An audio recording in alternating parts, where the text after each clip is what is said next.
ஒரு வீர மகன், எளிய பிள்ளைகள் எங்களைப் போல தனிச்சு களத்திலே தத்துவ நிலைப்பாட்டில் சொல்லி கொள்கை கோட்பாட்டை எடுத்து பேசி நின்று என்னை வென்று காட்டுறான். அது வெற்றி.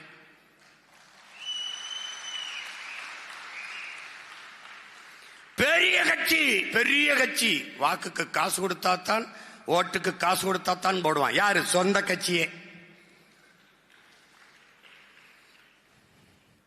மாநாட்டுக்கு காசு கொடுத்தாத்தான் கூடுவான். சாராயன் சாப்பாடு போட்டாத்தான் கூடுவான். சாப்பாட்டுக்கு நேரம் ஆயிடுச்சுன்னா அவனே தட்டு கடத்துக்கு ஓடுவான். வெறித்தனமா இருப்பான். எங்க? பின்னாடி வீரனை போட்டு வெறித்தனமா இருப்பான். ஆமா, இது படிக்கிற கூட்டம்லாம் ஒரு இடத்துல கூடுது, கையை கடிக்கிற கூட்டம் ஒரு பக்கம் கூடுது.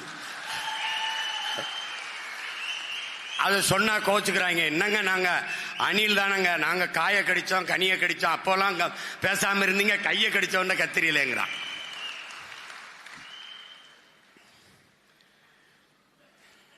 எல்லாவற்றையும் திரை போட்டு மூடியவர்கள், எல்லாவற்றையும் திரையை போட்டு மூடி பழக்கப்பட்டவர்கள் இப்போது நமது எழுச்சியை ஒரு திரையை போட்டு மூடலாம் என்று நினைக்கிறார்கள்.